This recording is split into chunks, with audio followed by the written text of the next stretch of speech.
Hey, have I got an interesting topic for you today? Leadership. Who the heck doesn't want to be a better leader? But what is leadership? Is there a pathway we can take? Are there things we can learn to be better leaders? Well, probably. There's business schools that teach all kinds of things on leadership.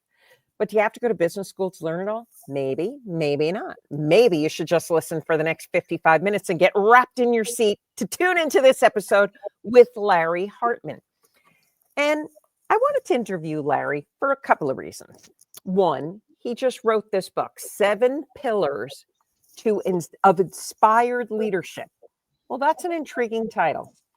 But I'm always more interested in who the author is and whether they might have the chops to write a book with such a bold title. And Larry does.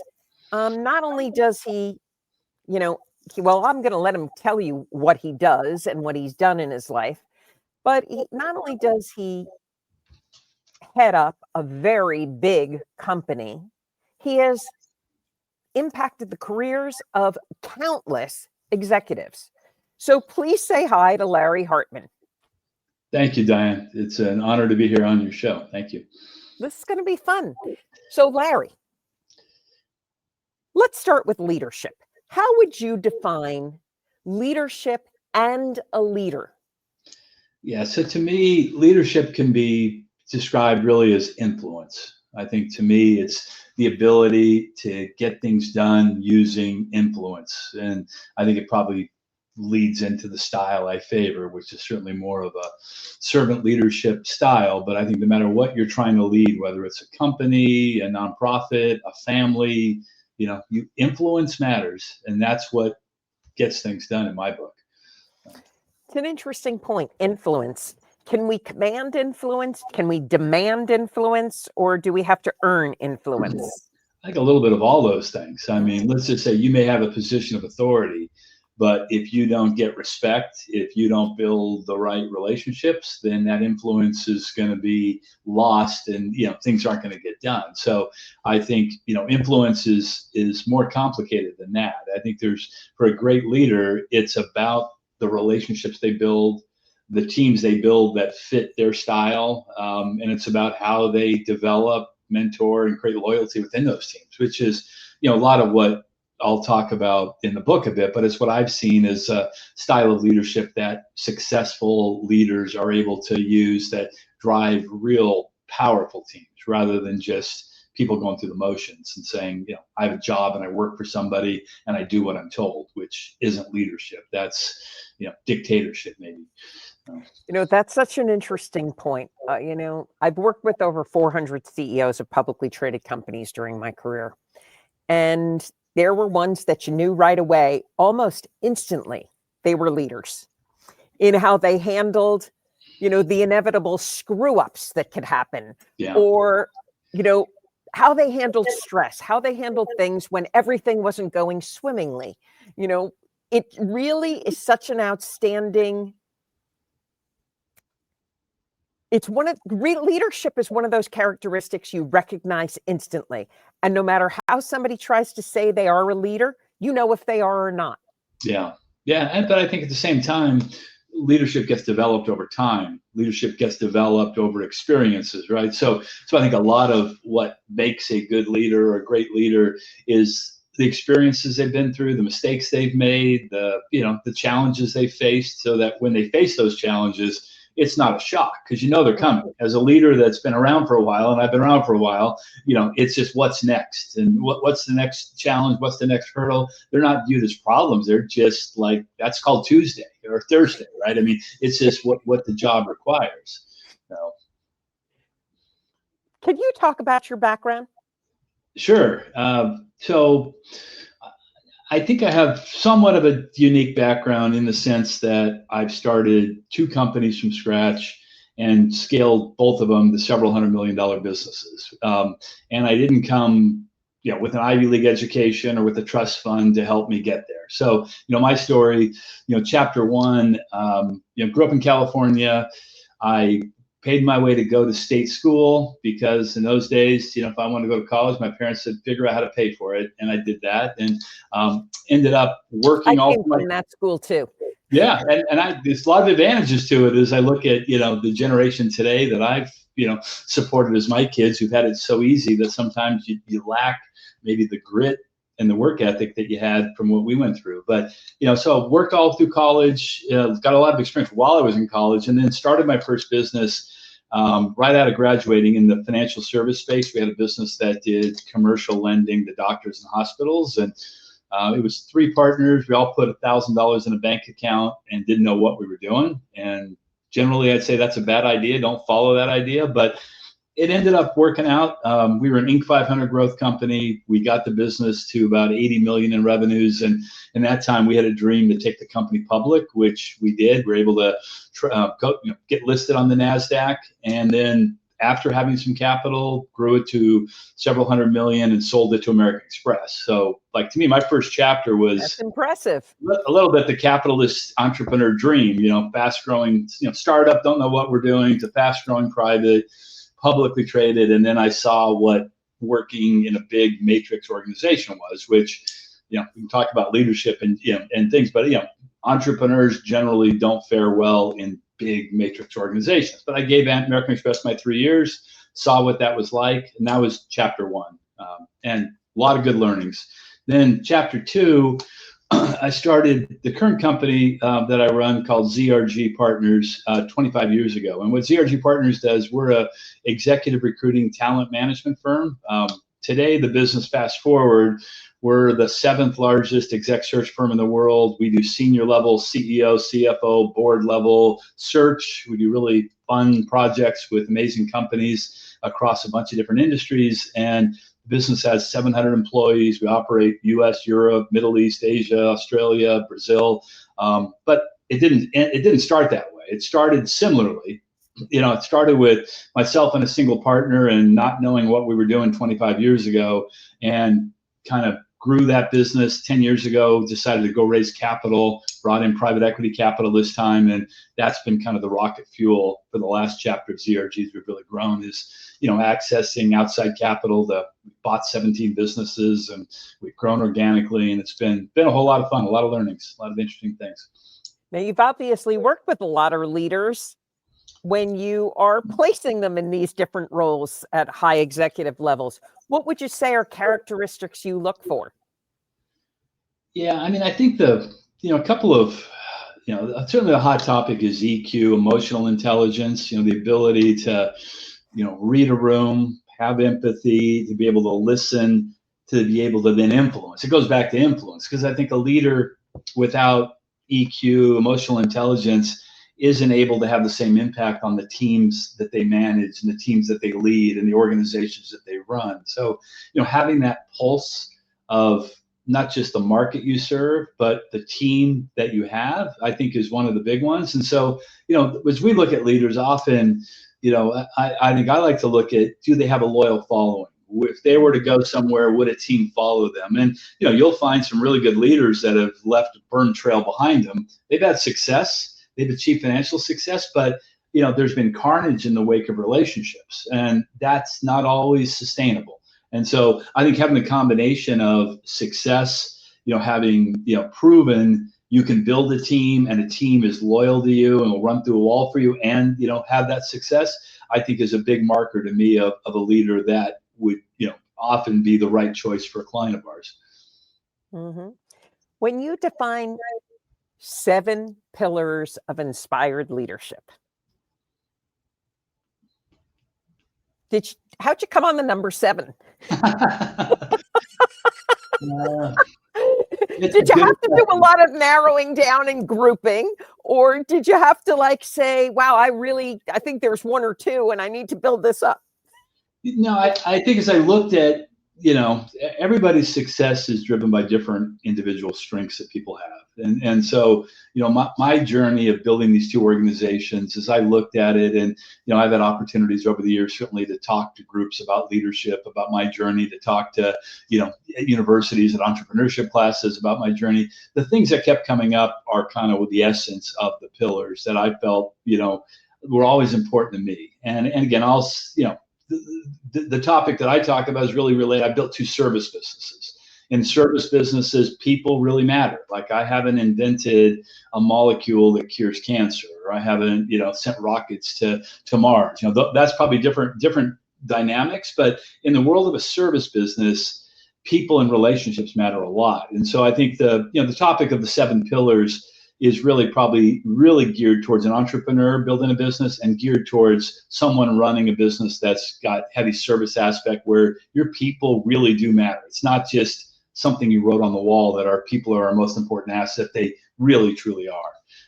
And so I think that's the foundation of it, where it started from.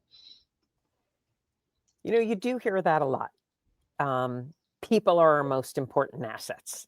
And you're really talking about walking the talk and looking for leaders who can prove that people follow them. Can you expand on that? Because it's really interesting to think about. Well, it is. And again, I'd say, you're fine as hiring a CEO to build rockets. You probably need a PhD in something, and they've got to have a different skill set. But if you're running a people business, and that people business requires followership, then I think it gets back to the things we're talking about of how do you create relationship, how do you create trust with people, how do you influence people. So to me, that's at the core of why that matters, as I look at it, and it's been central to how I think about leadership. So let's get back to those 7 pillars. How'd you come up with it's 7? It was just probably, it probably could be 4, because 3 of them are about people. If you go through, but I think people are really important. So, again, this theme about your people are your most important asset. In the 7 pillars, 3 of them are people related. So, definitely would say, it could have been 4, but, I don't know. I think it just provided a better framework for a story, I think. But it did fall into what I think. Leadership today. Yeah. Do you think it's shifted than when you started, let's say, ZRG?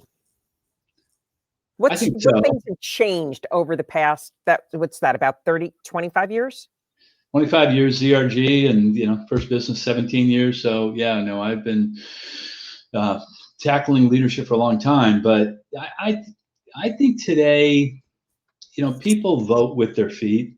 I think, maybe in the early days of my career, you had a job, the company you were loyal to, and you just showed up. Today, I think people work for people, and you know what? The switching of jobs and just job satisfaction, is way more important today than maybe 20 years ago. I think people have more choices, and leaders, certainly there is a shortage of great leadership at all levels. I think as we look at our business, we're busy, and everybody at the senior level of talent's busy, because there is this, population change of less leaders being developed. I think there's going to be another gap that comes up through this generation of, the COVID generation that's sitting on their phones, that's working remotely, that is not having the opportunity to interact for the first 10, 15 years of their career. I think that's a huge hindrance to leadership development, to professional development, and we'll see how it plays out. I may be wrong, but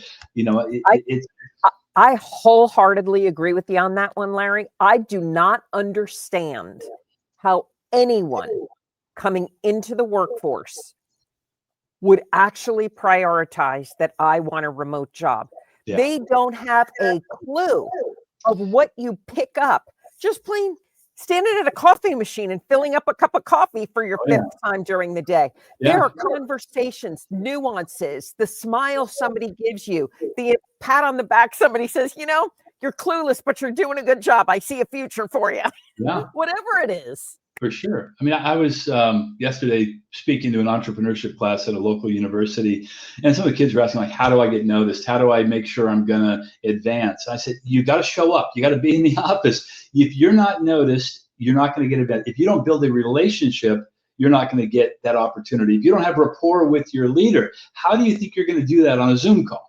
And again, I said, probably not a popular thing for these students to hear, but this is my advice to you, that if you want to grow and progress and be noticed, whether you go a corporate route or whether you go the entrepreneurial route, presence matters. And it gets back to, again, relationship and, building rapport and, being noticed, which, I think our Zoom is very convenient for a lot of things. I think for people later in their career, it's a great time saver and it's efficient. But those first 10 years of someone's professional life, I think it's a travesty to be sitting at home working and not having that opportunity that really develops a lot of new skills and business muscles you need to have. Yeah. You talked about the gap in leadership. We have more college graduates than probably any other time in history. Yeah. But there is a gap in leadership. Why? What is your take on that? I mean, we could say COVID, but it's more than just 4 years or 2 years. It's something. Yeah, I mean, I think my thesis, and I think a little bit is developing those communication skills are different for this generation, right? I mean, I've heard someone say there are many people that have, been on 50 dates. They've never in person asked somebody out on a date. Like it's all remote, like texting, right? So that's changed. Well, that is so funny. I just had that conversation with my 22-year-old son. He's like, Mom, I'm not sure where this text exchange is going. I'm like, pick up the phone and answer. Yeah, that's a foreign concept to many youth today. You walk around with it all day long. It rings. Yeah. But think what that does over time, like your ability to sit and deal with a conflict face to face in a situation. You're not just texting back and forth and having 2 hours to think about a reply.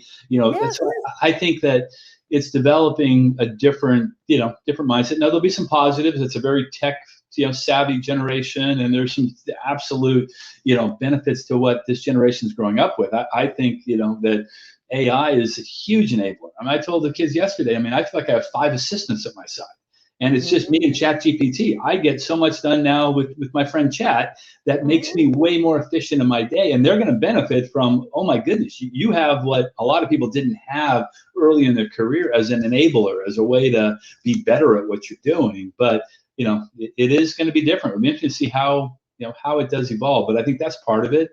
They haven't been in spots where they've had that earlier chance to be a leader. But those who are, they have great opportunity. There's still great younger people that maybe the 10 or 20% that you see that have it. They maybe played sports in university. They hustled through college and had jobs, and they had internships in office, and they have an intentional path that they're following that makes a huge difference. But that seems to me to be the exception rather than the rule today. You said a couple of things that triggered thoughts. One was, when people say to me, well, I prefer a texting conversation because I can assemble my thoughts. I'm like, well, that's just not the real world. What are you going to do when you have a screaming customer in front of you? And I mean, I've probably hired 800 people or so in my career. I can't imagine how many you have placed in jobs. But one of the things, whether all their qualifications fit or not, I used to put the bartenders and the waiters and the waitresses on the top of the pile when it was getting down to like maybe they went to great colleges, maybe they had great experience, but who was the waiter or bartender? Because boy, they had to deal with situations. Yeah, they could communicate. They could deal with instant conflict, and they could diffuse a situation or please an angry customer. And they learn those skills. And again, those are things over time you learn in business, but not if you're again responding, like you say, to a text 2 hours later, and coming off a Zoom call and saying tomorrow I'll Zoom you with my answer. I mean, it's not the same. So I think it's creating gaps, and I think that's again why I think there's lots of turnover in the leadership ranks. I mean, we see it. It's part of why we're busy. Is leaders don't last. CEOs last 3-4 years on average. CFOs 4 years on average. I mean, leadership changes and evolution happens, and so it's a robust world of leadership change. One thing you just said that was very interesting. Recently, I was interviewed for an article. You would have been probably even better. Should have told them to call you. But it was on the quick turnover of CEOs today, and how which is obviously great for your business. But the average span of a CEO was something like under 36 months. It was like 24 to 36 months. And why do you think that is? I have my theories, but I'm curious in yours. Well, I mean, there's a short window to execute success. So, like, again, in our world, we work with Fortune 500s. We work with private equity-backed companies, which there's 30,000 private equity-backed companies. So let's just take, if you're, and I am a private equity-backed company. If private equity buys your company, you have 4 years to turn around and make it successful. It is a sprint. There is not time to think about a 10, 15-year plan. You've got to make things happen. The pressure to do that is challenging. And so, we put leaders in positions that are often very, very difficult. A couple of placements I'll just share. I mean, we got engaged with the NCAA to bring in a new president. NCAA is going through so much challenge. Like, who wants that job? Like, that is a huge challenge to fix what's going on in athletics and players getting paid, teams breaking away. But, we found, an amazing candidate. We found Charlie Baker, the governor of Massachusetts, who was a business guy who decided to take that challenge on. Well, tough challenge. He's been there. He's doing what he can do. And so, we get a lot of times, really interesting, challenging things where there's expectation. And that one probably it's got a little more time. But if you're a private equity backed business, we worked with Topgolf, which was owned by private equity, sold to Callaway, and we helped with their CEO placement. Well, all of a sudden, systemically, less people are going to outdoor amusement. You have COVID. All of a sudden, they have so CEOs in that position, it's like, oh my goodness, we are fighting against a 50-mile-an-hour headwind, right? And so, it's hard. And so you don't have 10 years to solve those problems. Sometimes leaders will just say, you know what, I'm going to the next challenge. This one seems difficult. So sometimes it's the leaders themselves opting out. Other times it's the company saying, we need a different kind of leader. We're not seeing progress, but I often see it's not always the leader. It's the market dynamics. It's the difficulty of success in a business that gets pinned on a CEO. And, fairly or unfairly, you sign up for that and, you own the results, even though it's not always in your control. So I think that's short fuses to make things happen. At the CEO level that you deal with, I'm curious, I always laugh with my husband when he's watching, some hockey game or something. Yeah. And the coach of this team is now the coach of this team is now the coach of the next team, but he got fired from his last job, but the next team just couldn't wait to pick him up. It's like incestuous, shuffling. John Tortorella could be on any team tomorrow because he'll get fired and somebody else will pick him up. What do you observe at the let's say Fortune 500 CEO level? If you've been the CEO at another company at a high level, does that put you in more demand, or does somebody say, well, I don't know? No, I think it does in certain cases. I think you've seen these spin-offs of back in the GE days when Jeff Immelt was promoted, 3 other, leaders became CEOs of companies. I think you see great companies that there's multiple leaders that are amazing that end up rolling into other enterprises. So that happens. I'd say just, in general, I would say the big, Fortune 100, you get a little more leeway and time there. I mean, the thresholds of performance are longer. I mean, I think in that, not that it's easy, but, they often do have 10-year plans and facility plans. You got to move supply chains, which take 2.5 years. You got to build, things take longer. So I think a CEO in a Delta Airlines or an airline world, has got a lot more time to deal with the situations. In a private equity backed world, which has become a big, when you look at the number of CEOs, there's 30,000 CEOs in a private equity backed businesses. There's only 500 in the Fortune 500, right? So leadership, when you look at it, that's one sphere. The next level down, which are, 100 million to $5 billion companies, a lot of commerce is done there, a lot of great business, but the leadership challenges there are even bigger because of those factors. It's the demands are higher. And they do sometimes prefer experience, but sometimes they take the shot and promote somebody that, it's a step up candidate that does a great job. Let's expand on that, because that's an interesting question. When you're looking at candidates in the world, when you're thinking of, leaders, yeah, and who you and your team would say, okay, this is a big ask. This company wants a heavyweight. Yeah.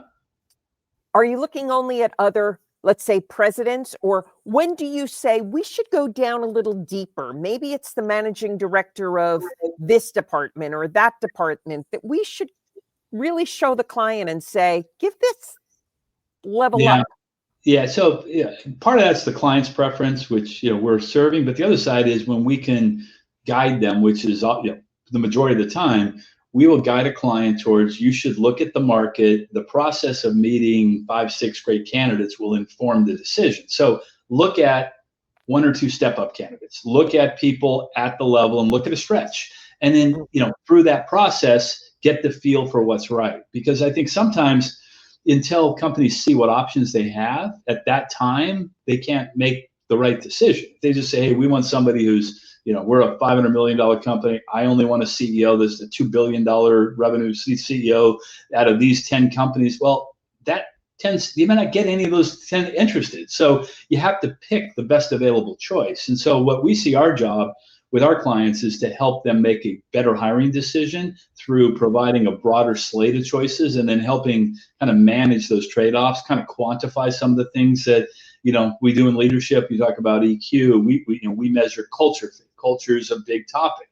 Well, how do you assess culture fit? How do you look at that as a real measurable factor? And we built some cool things around turning the soft process of hiring into measurable metrics that you can kind of have more confidence in. Now, you talked about a leadership gap, and obviously people could read your book, and there's other things they could do to develop their leadership skills. But what would you say to somebody? I mean, who wouldn't like to say, I'm the CEO of a publicly traded company? That's a real pinnacle for, a lot of people dream of that. What would you say are things you want to think about as to become that leader that could make that a reality in your life?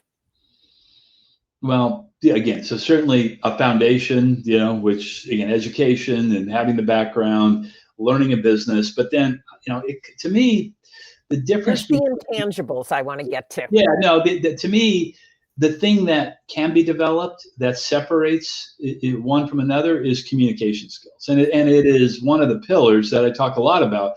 Great leaders know how to communicate.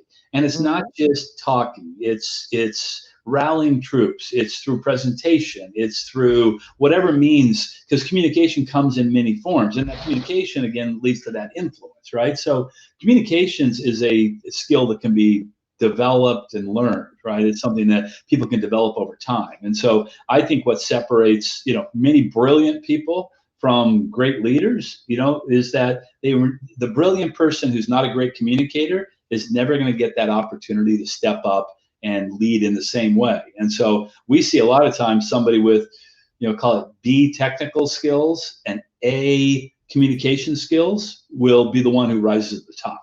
So, I put so much, weight into developing that skill as the big separator of average to outstanding to excellent, right? I mean, that to me is the clear one. You brought A's and B's into this discussion in a different kind of way, but I'm curious. A-type personalities, B-type personalities. What do you have to say about both of those when it comes to leadership?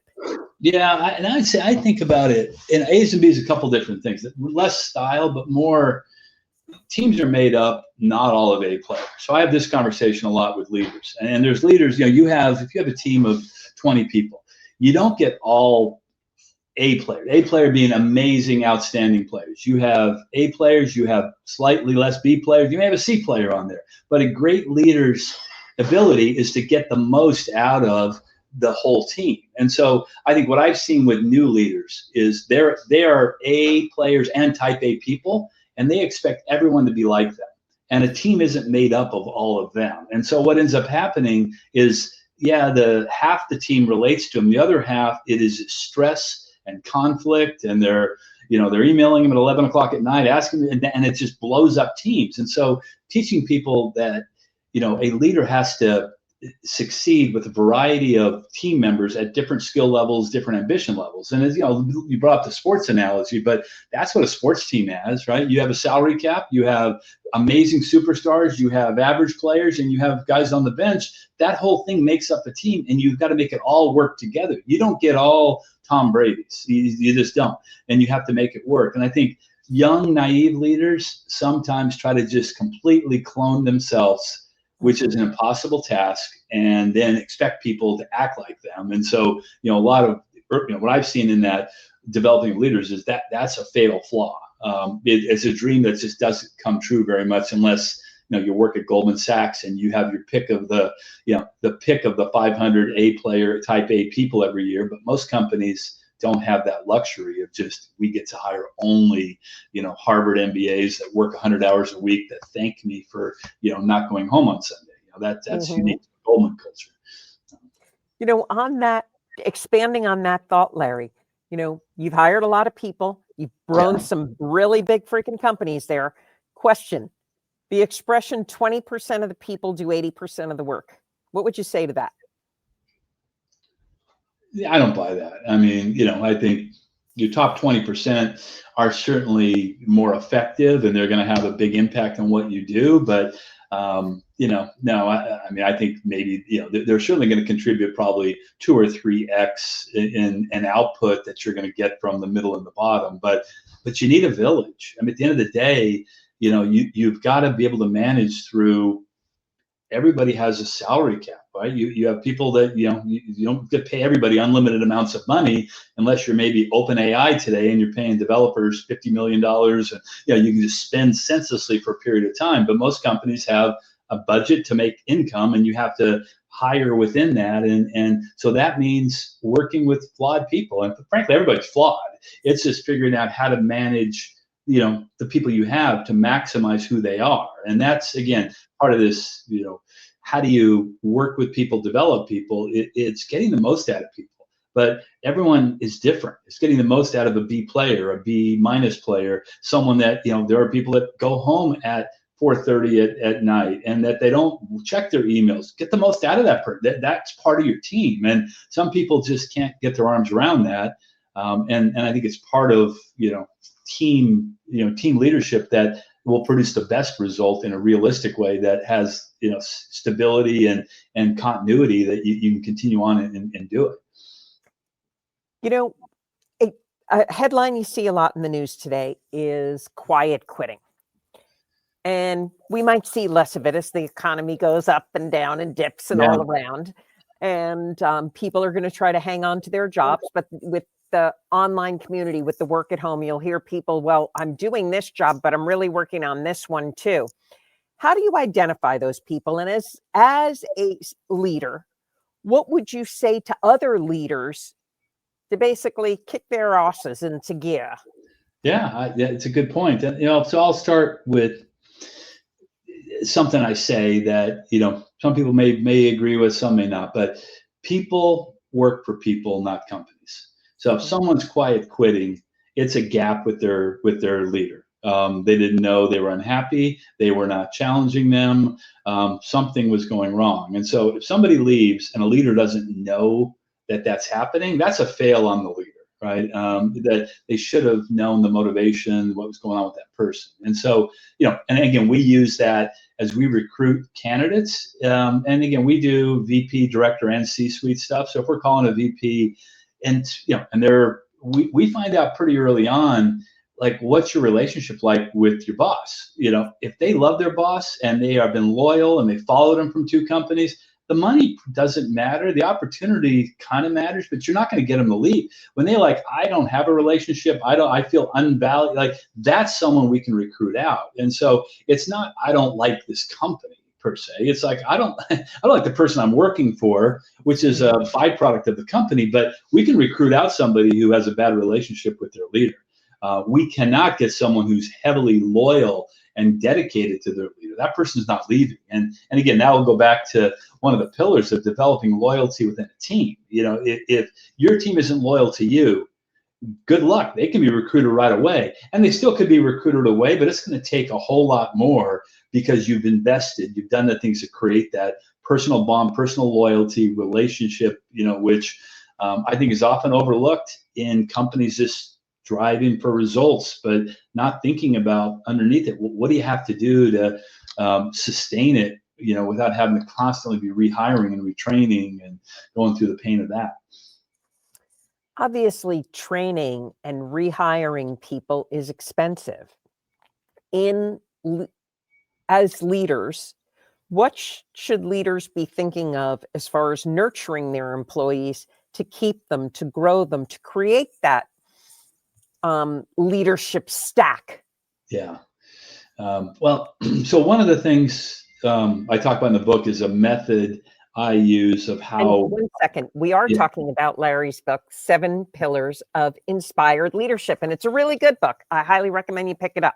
Thank you, Diane. So one of the things I talk about, and this is one of the leadership styles I embrace, but I teach it. I call it ETCH, ETCH. Think about your leadership as one.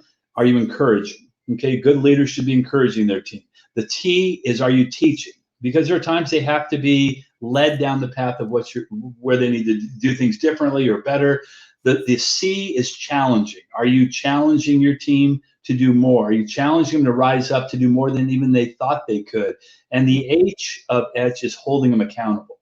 And so what I would say is, when I meet with leaders, most leaders are good at 1 or 2, maybe 3 of those things. Like, hey, well, I'm an encourager, but I don't like to deal with conflict. Or I hold people accountable. They don't do the job, I'm going to get rid of them, right? But I think it's a combination of all those things. If you look at leadership, and I think, where teams get nourished is they need encouragement, right? There's times they need to be taught and shown the way. Yes, they need to be challenged to do more. The people appreciate that. And then there is the accountability side. At the end of the day, there are times you're going to have to make hard decisions as a leader to replace somebody. But I think if you've done the right things through encouraging, teaching, challenging, and then at that point it's not working out, I think as a leader, you've done everything you can. And I heard Pat Gelsinger from Intel once had a talk, and he said something that really stuck with me around leadership. And he's an interesting, faith-based leader who talked about firing people and how hard that is. He said, what I feel I owe is, if that person is terminated and they don't know there's a problem, that's a huge problem, and that's on me. People need to know that what they're doing isn't right. And that's, I think, that essence of ETCH is that, managing through that type of a process, someone should know that the numbers aren't being hit or the job isn't right for them. And then again, go back to quiet quitting. They may decide to leave because the job's too much or they're not able to do the job. Like that quiet quitting is okay.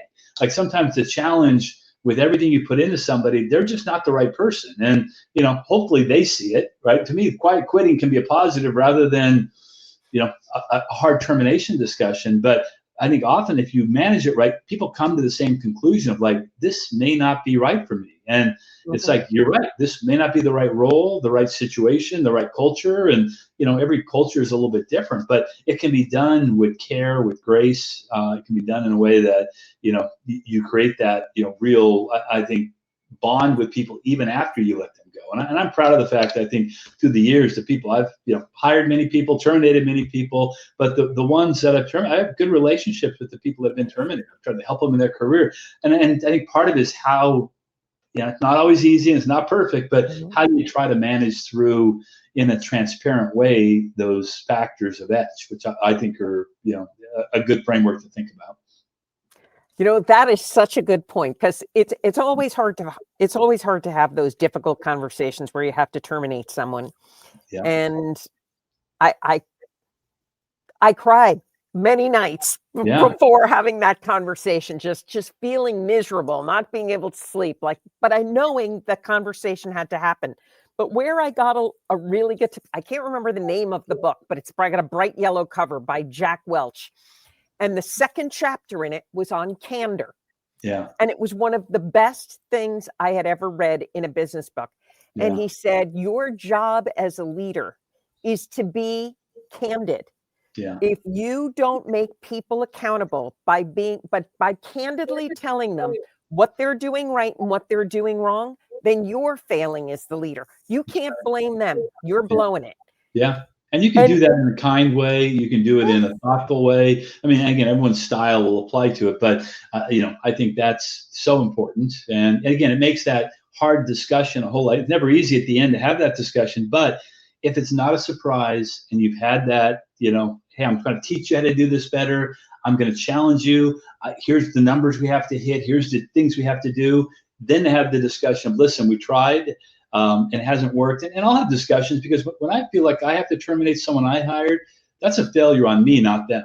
I mean, I thought they could be in that role. It's like, listen, I maybe put you in the wrong position where it wasn't a fit for you. I mean, I view that like it's I failed. I put someone in a role they didn't succeed in. So it is together like, hey, this wasn't the right thing. I got it wrong. I think for you, there's probably something better for your skills that you can do, and how can I help you on your next journey? I mean, that's the kind of discussions I typically will have with someone that's that you care about, that you tried to develop, that you have to have those hard conversations with. It's funny, you reminded me of something. When I was growing, I had an investor relations firm that I sold after about 18 years.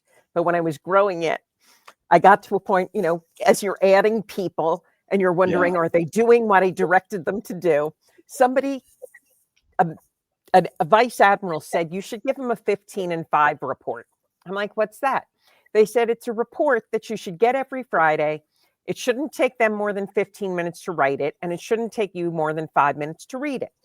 I'm like, okay, I'll try that. That might give me, less angst as I'm trying to grow this business, and I had 2 little kids at the time. And it was the best thing I ever did, because people told me, and it was very simple. Tell me what you did this week for the clients. Yeah. Tell me what your plan is for next week, and tell me if there's anything I need to know that you need help with. Yeah. Hopefully that was the smallest part, but and then the first part was really big, and they had a good plan for the second week. And then Forbes magazine ended up writing it up, because we started to pass them out to our clients. Yeah. I would say, okay, instead of having this be all the client, let's do one for this client and that client and this client, because we were in the service business, communication. And all of a sudden, everybody became accountable. The clients knew what we had to do. We made the clients accountable for their part. Show up for the interview, show up for the investor meeting. But accountability is huge. But what I also learned from that admiral, when at one point I bought in a 4-star admiral to when my kids were super little, and he said to me, you know what, Diane, there's one error you're making. You count on people to do stuff. He goes, and you need to learn, you get what you inspect, not what you expect. Good. Yeah. I was like, whoa, I definitely have not been inspecting quite the way he did. Yeah, well, the military has some good disciplines that you learn from. And I'd say that point, I think entrepreneurial founders, that I think is a common thing, because you're growing, you're so busy, you just expect people to do their jobs. You don't have time to sit with everybody and do what I'm saying now, in the way that it's easy. And so, I think that's common within a 50-person company, 100-person company. Entrepreneurs, type A, driven, going. They hire somebody, and things aren't getting done. And 3 months later, they just terminate the person. They didn't have time. They didn't have the weekly check-in. And it is, it does take time. It is not where a lot of leaders want to spend their time. And so, again, thinking about that, and that's, again, at some point you bring in a second level of leadership that's going to be able to do that at a certain level, and you make sure your span of influence is affecting, the 4, 5, 6 that you have a chance to. But I think that's a entrepreneurial trap, and probably good wisdom for, anybody that's building a business that is going hard and doesn't feel like they ever have enough time to do everything in a day. When you were writing your book, did you, and over the years, did you find there were types of leaders where you thought, this is somebody who's going to excel? This is someone who will excel, but there might be some issues along the way. For sure. I mean, through the work, and again, the first 10, 12 years of ZRG, I did exec search work with clients, and, was active. At the last decade, I have not been. I've been managing the business. But in those days, as you met leaders and I got a sense of who they were, I certainly had those feelings, and it came from, how I saw them interacting. But at the end of the day, the clients would still select who they wanted to. It was always this, I could see things, we try to identify them, but you'd see these gaps sometimes that a client would overlook because they came from a certain company. They wanted to hire that person, or they went to the same university, or something. I mean, so hiring in itself can be flawed, right? And opinions are opinions, right? So and we've taken the stance at CRG that, my opinion's okay. I have a view of people, but we try to bring more to the table using assessment, scoring feedback from 5 people from a client in an orderly way,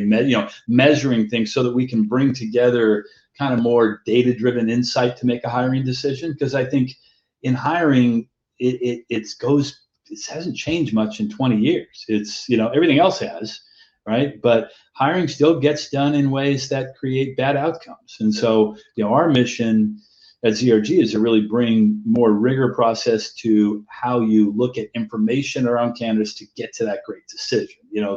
Because clients don't pay us to make the decision. They pay us to bring the field to them and to help quantify the trade-offs so that they make the best possible decision, but they ultimately own that decision, which, is part of our business. You said hiring hasn't changed much in 20 years. That's very interesting, because truly every other industry is getting disintermediated from one thing or another, with technology or AI or all different things happening. What's your prediction for how hiring may change in the next 5 years? Well, I think it'll change in the sense of there's going to be more available information to make a decision that people will understand. And there are hidden insights. I'm looking a little bit at your background, Diane. I mean, you decoding the unsaid. You've got a skill at understanding the hidden things behind the way people say things or do things. Well, so we're doing some stuff now where we're building some AI agents that will look at 5 people's feedback on a candidate, and we have them provide written words and descriptions of what they thought about the candidate, and then looking to find hidden insights that would predict EQ and culture around words, phrases, the way they do things. So training models on some of the things that that you're passionate about, to be able to take information we gather and unlock insights that wouldn't be obvious, right? That is within these 5 interviewers at a company. They said this about a person and they had this comment, and the way they said it can actually lead to some pretty cool stuff. So I'm pretty excited about how AI can bring, I think, new insight. We're doing stuff around public signals. Like, we do a lot of work with coaching. We just did the Florida head football coach, the Stanford head football coach, Oklahoma State. We do a lot in sports. Well, we're starting to play now with some agents that can look at everything ever said by a coach, and look at what that says about predictors of winning, style, fit to an organization's desires, right? And so, words are powerful. So I think some of the work you've done on, you're decoding the unsaid. We're trying to decode the said, and trying to say, based on all this information, what can we find that's different than just how someone interviews? Because people can show up and interview pretty well, but their body of work over 5 years of everything written, published, spoken about does provide some insight about a person, right? So, right. So you're talking about coaches and stuff. I'm trying to think of the show. It was a few years ago, and I don't know if they still do it. It might have been by ESPN or something, and it was like on road to the Stanley Cup or the Winter Classic. Yeah. But they followed 2 different NHL teams. Yeah. And you got all this insight of behind in the locker room. And I'm not going to I'm pretty sure I know the name of the coach that I'm going to use as the example, but I'm not going to say the name just in case I screw it up. But every other word out of his mouth started with F and was followed by 3 letters. Yeah. That was it. Yeah. Every other word. And that team ended up losing. Yeah. Okay. But I found myself thinking, because I do have to listen very closely to what people say, and I really study body language and all sensory kind of stuff. I said, as he said the F word for the umpteenth time in less than 5 minutes into the show, I found it was all that I was hearing from him. Yeah. I could no longer hear if he was motivating his team. It was like Yeah. going over my head. And I was Yeah. thinking, how are those players reacting? Did they just tune it out? So Yeah. there's so many important things with that kind of thing, with communication, what Yeah. people say, Oh, yeah. and absolutely, from my perspective, what they don't say. Yeah, yeah, no, I think so. I think there'll be some interesting things that, that'll change our ability to understand people even further. I mean, assessments, the years have been interesting. I'm sure you've been around, assessment tools to look at, at individuals, and that's helpful to get to know somebody. But I think there's even more. I think for us, unlocking the wisdom of a hiring committee to guide them, taking their feedback, turning it into wisdom is an art. We've built some tech to do that. Looking at the outside world of a candidate and bringing insight from what doesn't come through interviewing, but comes from their body of work and life is interesting. So I think all of that, we think, provides us more value at, thinking about hiring decisions that fit a culture. And again, that coach may have fit a culture with an owner that said, hey, we're going to win at all costs, and F you if you don't like it. Maybe that was the culture they wanted, right? But there's other cultures that's not what they want. And so like our work will be, we'll work with the university and say, what's the style? What are you going to do about, recruiting, NIL money? Are you looking at building a team of recruits? Are you looking at what do you want? And let's look at a coach that fits the style of what you're trying to build. It's not just about their track record. It's style to what the university wants. And same thing with the company. What does a company want in the style of a leader? Is it going to be consistent? Because the biggest reason people blow out of jobs is culture fit. I mean, it's not skills. It's that they didn't fit the culture.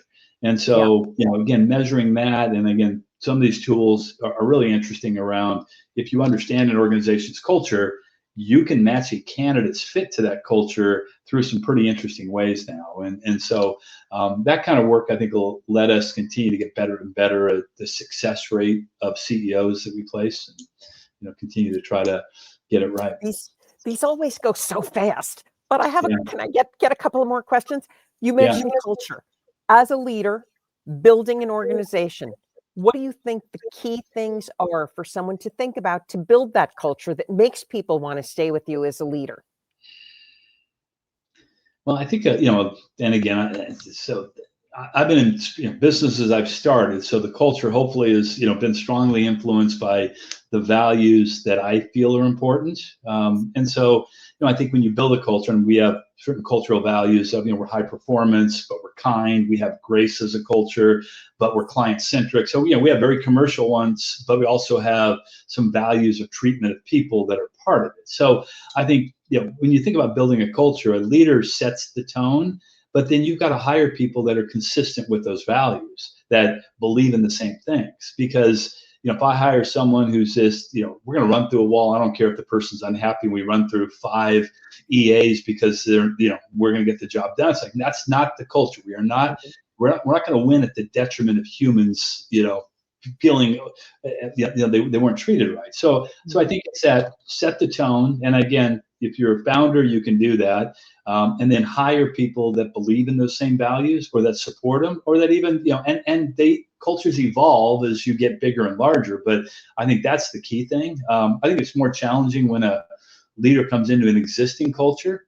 And a lot of times we hear, we want to change the culture. This isn't working. It's like, okay, well, do you understand what your culture is? And do you understand what you want it to be? Because that's a job that's going to take some work, right? So now we got to think about, measuring where you are and understanding a leader that can make that change, which is hard, changing a culture. And, we have, Diane, a culture consulting business called, and you said Walking the Talk. It's called Walking the Talk. It's, Carolyn Taylor is a kind of a luminary in culture, one of the, written several books on the topic.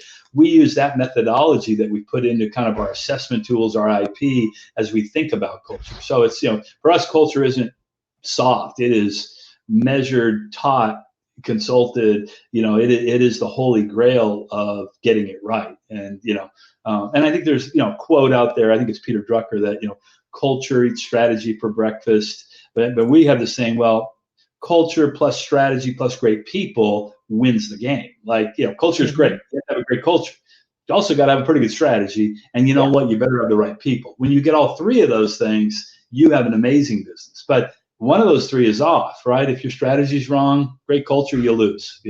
If your people are wrong, you lose. So I view it as, companies should think about all three of those things. Culture is certainly important and delicate and difficult, and we deal with people, and people are people, right? There's, everybody comes with their own views and backgrounds, which make that a challenge.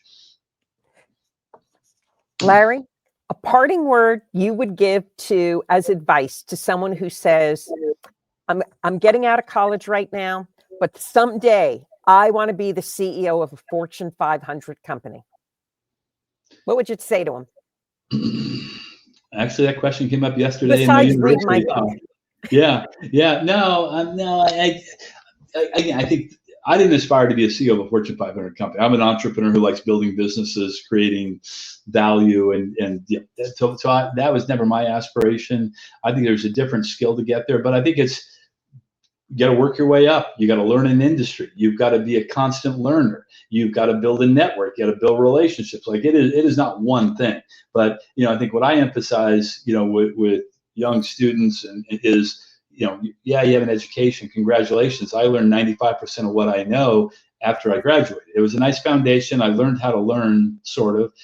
But now you really got to start learning. So how are you intentionally developing yourself? What are you doing in your own personal development? What are you doing to build your own brand? And again, I'll come back to the same things we're talking about. How are you enhancing your communication skills? Because if you don't communicate at an A level, you're not going to keep getting progressed through it. So, I'll probably say, if we had to distill it to one, Diane, I go back to communications, master it, study it, go to seminars, read books, whatever you can do to become an amazing communicator. That'll trump all in terms of kind of the stepping up to an organization.